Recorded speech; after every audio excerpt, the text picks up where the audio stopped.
Núcleo de Telesaúde do Hospital Universitário. Universidade Federal do Maranhão.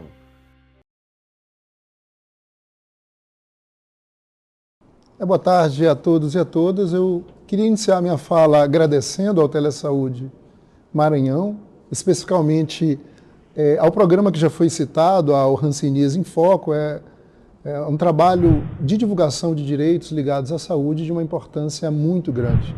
E como já foi anunciado também, o tema da nossa conversa de hoje é direitos humanos e hanseníase. Vocês vão ter à disposição alguns slides que vão dar um pouco a ideia do que nós vamos conversar hoje.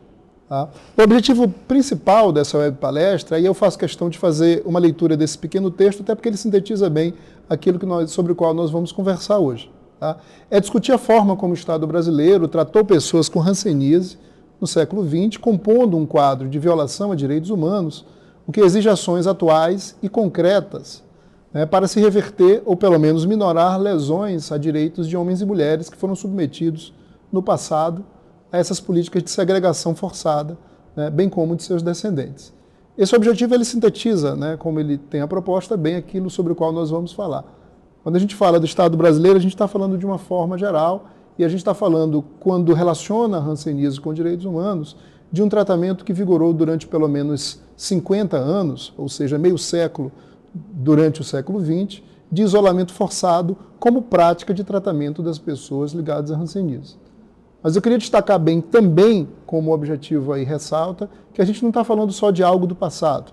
A gente está falando, na verdade, de uma demanda, de uma necessidade que é bastante atual também, que é essa que eu destaquei nos objetivos de diminuir ou, se possível, eliminar as consequências para milhares de pessoas em todo o Brasil que que sofreram esse tratamento de isolamento forçado, compulsório, como prática de tratamento pelo Estado e também de seus descendentes. Mas isso vai ficar claro durante a nossa fala aqui. Em síntese, nós vamos abordar alguns pontos aqui que eu vou apontar nesse momento apenas para ter uma noção mais objetiva, mais clara do percurso que a gente vai fazer da nossa fala aqui. Primeiro a gente vai falar, e tudo de forma breve, até para se adequar ao tempo que nós temos aqui de fala. Tá? Primeiro nós vamos falar sobre uma noção de grave violação a direitos humanos. Tá? O que significa, já que a gente disse que há essa relação entre hanseníase e grave violação, o que significa grave violação a direitos humanos? Vamos conversar um pouco sobre representações sobre a hanseníase, que vem de milênios atrás, um pouco sobre a história da hanseníase no Brasil e mais particularmente no Maranhão, local do qual a gente está falando, e como vem sendo a atuação de algumas entidades na defesa de pessoas com direito, pessoas com hanseníase, na defesa do direito dessas pessoas, e por fim deixar um recado e falar de uma dessas práticas de defesa, que é o Observatório Nacional de Direitos Humanos e Hanseníase, uma prática da qual eu hoje sou coordenador. Tá? Enfrentando esses pontos, eu acho que a gente pode dar conta com bastante tranquilidade e objetividade aquilo que a gente se propõe aqui a conversar. Tá? Então a gente começa a partir de uma questão relativamente básica, que é o que significa grave violação a direitos humanos. Nós temos violações a direitos ou violações a direitos humanos de maneira mais individualizada, de maneira mais pontual, mas aqui a gente está falando de uma prática relacionada à hanseníase e bastante recente, tá? Que se caracteriza, como eu falei, como uma grave violação a direitos humanos. E isso tem a ver diretamente com um histórico que eu citei bastante rapidamente quando falei dos objetivos aqui da minha fala, de isolamento forçado, de isolamento compulsório, feito pelo Estado brasileiro, o Estado falando de forma mais ampla, tá? Porque era uma prática que envolvia diferentes entes do Brasil, de segregar, de separar, de maneira forçada, ou seja, muitas das vezes sem qualquer tipo de anuência por parte, de concordância por parte da pessoa que estava recebendo essa política de isolamento, em grandes centros, em hospitais colônia, como se chamava, ou em preventórios, em educandários, para que fossem objeto de tratamento da hanseníase. Tá? Eu comparo, sem nenhum tipo de exagero, esse tipo de prática desenvolvida no Brasil, como eu citei, por praticamente meio século, durante o século XX, a outras práticas de isolamento forçado que existiram, por exemplo, na época da Segunda Guerra Mundial, pela Alemanha nazista, ou mesmo em países mais próximos, como Chile e Argentina, durante o chamado período militar da segunda metade do século XX. Tá? Mas com uma diferença. A hanseníase ela acabou promovendo esse tipo de prática de isolamento forçado, mas com uma base científica extremamente forte. Ou seja, ao contrário de algumas dessas práticas que eu acabei de falar, quando o Estado brasileiro resolveu adotar formas de isolamento, de separação forçada de pessoas com hanseníase como prática de tratamento, ela fez isso com base num discurso científico que previa isso como uma prática profilática. Ou seja, não era algo com relação ao qual o Estado se escondia, ou a exemplo dos campos de concentração nazistas que só vieram à tona após a Segunda Guerra Mundial. Mas era uma prática pública, regulamentada em leis, e a gente tem que dar muita atenção para essa especificidade, porque isso influencia, inclusive, muito a forma como atualmente a gente pensa a hanseníase. Tá? Ver a hanseníase como uma prática de grave violação de direitos humanos significa também enxergar aquilo que eu considero como as principais características da violação, das violações, melhor dizendo, a direitos humanos, ligado a essa prática de segregação, de separação forçada. Primeiro, há toda uma historicidade envolvendo isso. A gente está falando de um histórico bastante longo relacionado a práticas culturais e do imaginário brasileiro que acabou construindo ou possibilitando ou legitimando essas práticas de segregação por parte do Estado a pessoas com hanseníase. Há também uma naturalização desse tipo de violação a direitos. Muitos encaram com naturalidade e há um certo grau, ainda hoje, de invisibilidade, eu não diria um certo grau, um imenso grau de invisibilidade às pessoas com hanseníase que no passado sofreram esse tipo de segregação até hoje. A gente está falando também, como uma outra característica, de uma violação sistemática. A regra é a violação a direitos, não o respeito a direitos. E como última característica, mas no meu entendimento, talvez como a característica mais importante, a gente teve, nessas práticas de segregação forçada, o Estado, de forma ampla falando, como protagonista. Então a gente não está falando de alguma violação a direitos causados por questões naturais ou envolvendo ou praticada, né, por particulares. A gente está falando em algo que foi construído pelo Estado brasileiro. Tá? Mas falar de hanseníase, até para a gente poder alcançar a ideia, essa relação de direitos humanos e hanseníase, significa também passar por uma discussão em torno de um histórico que existe de representação, ou seja, de um imaginário, de valores, de uma cultura em torno da hanseníase.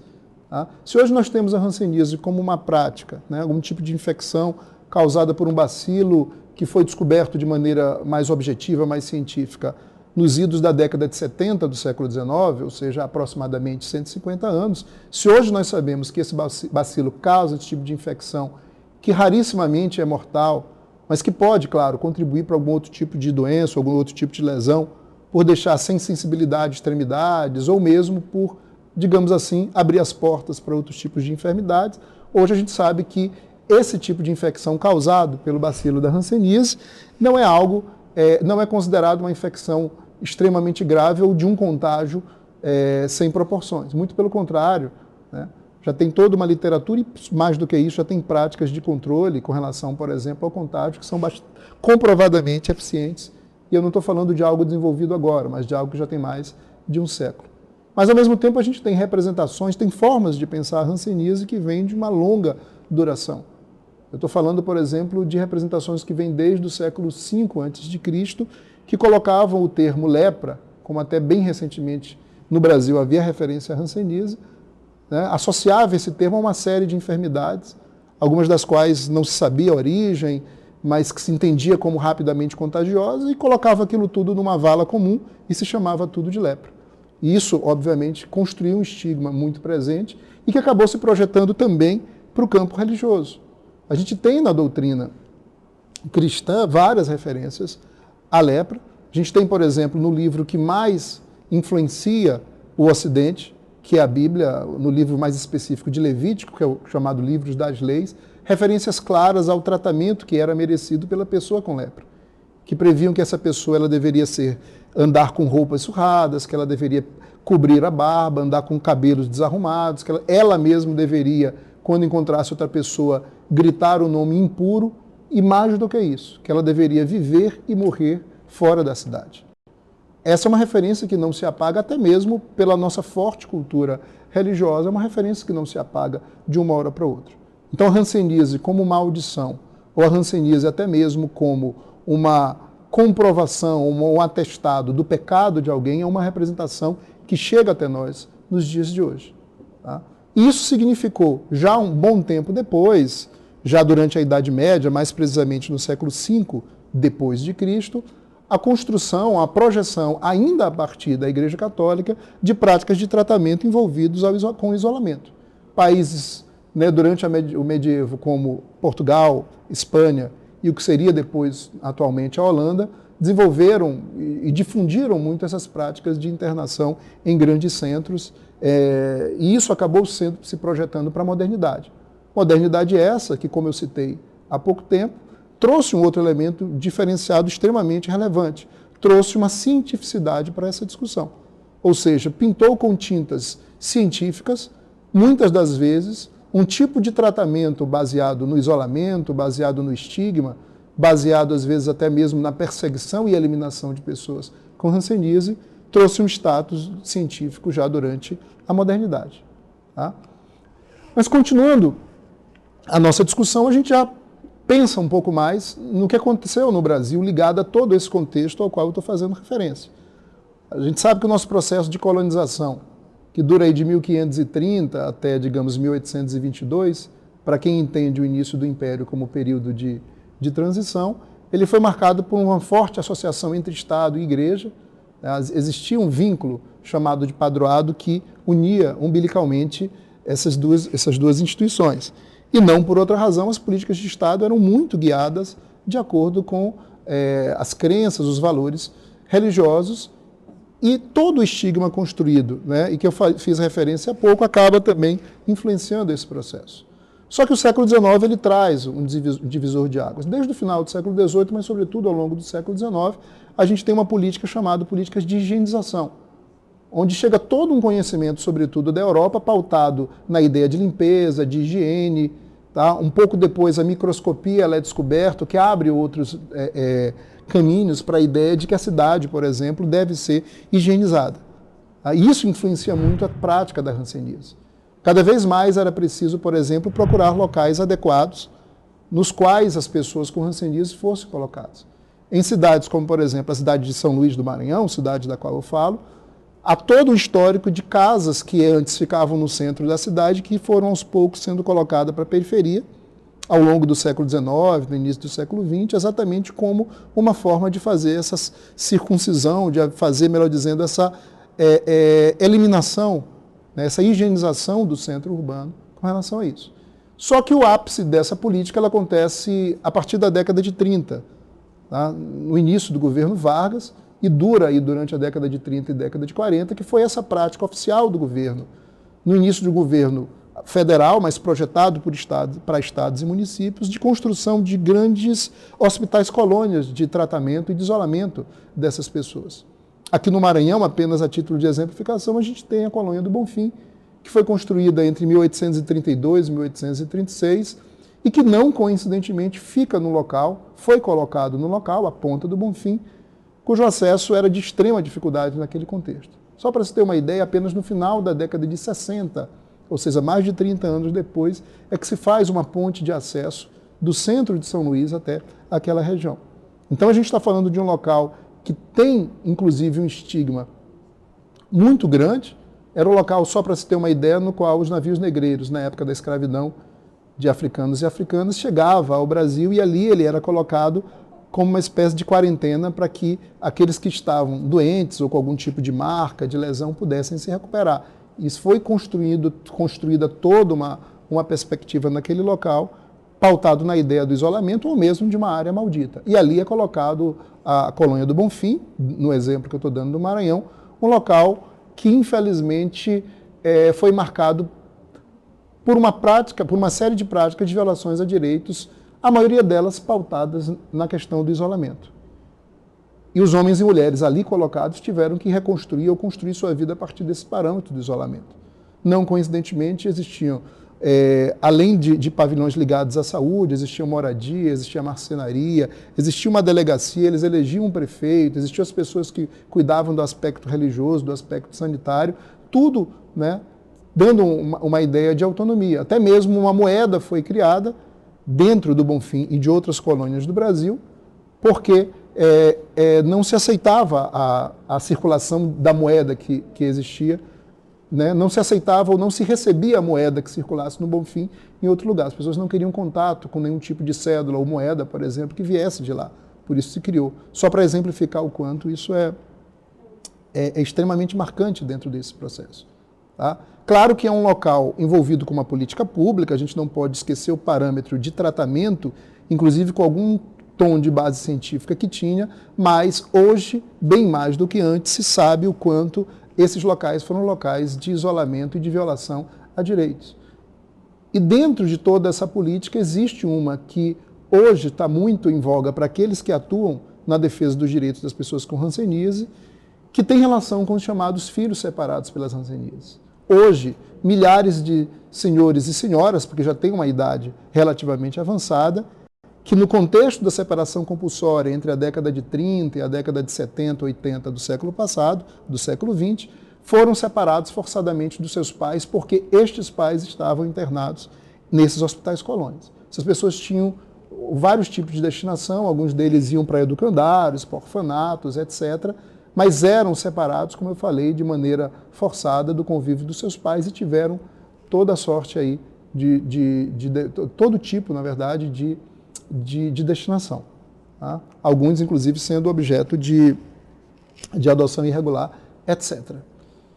Mas essa discussão envolvendo hanseníase e direitos humanos, ela também tem que apontar para uma outra direção. Talvez até aqui eu tenha dado um tom muito de violação a direitos, de violação sistemática, mas a gente também tem no Brasil, e inclusive de maneira pioneira, a gente também tem algum tipo de histórico, esse bem mais recente, de reconhecimento do direito das pessoas com hanseníase. Só para se ter uma noção, o Brasil é o primeiro país no mundo que reconhece autonomamente, que desenvolveu esse tipo de prática de violação a direitos de pessoas com hanseníase, consistente, como eu falei, nesse isolamento compulsório, e prevê, e classifica, e qualifica, né, denomina esse tipo de tratamento como uma violação a direitos humanos.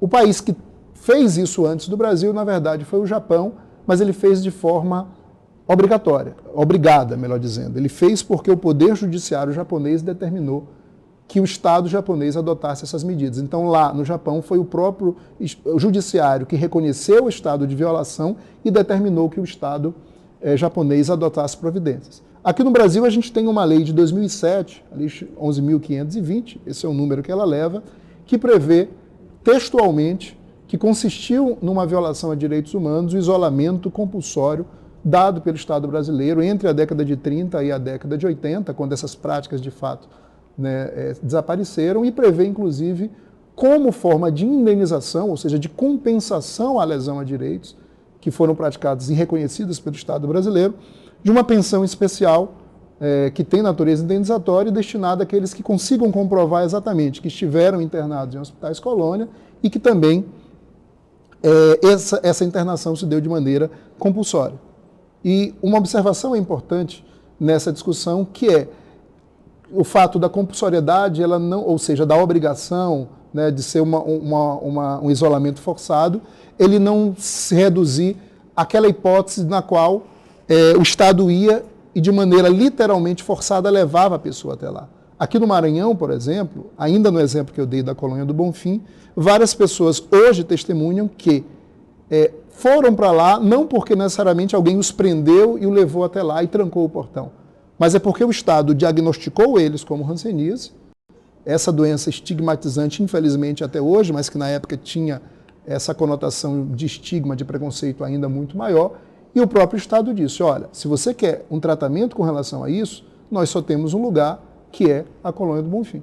E aí essas pessoas iam para lá dentro dessa perspectiva de compulsoriedade, de obrigatoriedade, que não era, como eu falei, necessariamente algo forçado no sentido literal. Tá? Hoje há, para além dessa lei, uma série de instituições atuando em defesa das pessoas com hanseníase. A instituição da qual eu faço parte, a Defensoria Pública da União, é uma das que tem uma preocupação muito grande com essas ações de defesa das pessoas com hanseníase. Nós já promovemos ações com repercussão em âmbito nacional, prevendo, por exemplo, de que as pessoas que recebam aquela pensão prevista na Lei 11.520, elas possam acumular com benefícios de assistência social, porque eles não são excludentes. exatamente porque essa lei prevê, na verdade, uma indenização e não um benefício previdenciário, por isso podem se acumular. Temos uma atuação também muito presente na própria execução dessa lei, para que ela saia do papel e, de fato, ela ganhe corpo, a Lei 11.520. A Defensoria Pública da União foi, inclusive, a partir da nossa atuação no Maranhão, foi premiada nacionalmente com o Prêmio Inovare, que é o maior prêmio do sistema de justiça, exatamente por conta dessa assistência a pessoas com hanseníase. E, mais recentemente, nós temos nos dedicado à atuação em defesa dos chamados filhos separados pela hanseníase. Como eu falei, daqueles que foram retirados de maneira forçada do convívio de seus pais, geralmente logo ao nascerem, porque esses pais estavam em hospitais colônia. Tá? Nós promovemos desde o ano de 2015 uma ação que tem também repercussão no Brasil todo, ou seja, que tem efeitos em âmbito nacional, e a gente vem construindo, tá, junto com o Judiciário e com o próprio governo federal, o reconhecimento de que a lesão a direitos, melhor dizendo, gerada pelo isolamento compulsório não se restringiu apenas àqueles que foram internados de maneira forçada nessas instituições, mas que também passa, e em grande parte passa, por aqueles filhos que foram separados. Tá? E aí, já me encaminhando ao encerramento dessa conversa aqui, eu lembro, e na verdade tenho como oportunidade de divulgar o Observatório Nacional de Direitos Humanos e Hanseníase, como eu falei logo no início, uma prática a qual eu tenho a oportunidade hoje de coordenar. Ela foi lançada em março do ano passado, de 2019, num evento internacional sobre direito a pessoas com hanseníase, que aconteceu no Rio de Janeiro, mais especificamente na Fiocruz. Esse Observatório Nacional ele é feito numa parceria entre a Defensoria Pública da União, o Movimento de Reintegração das Pessoas Atingidas por Hanseníase, o MOHAN, tá? E uma fundação japonesa chamada Nippon Foundation,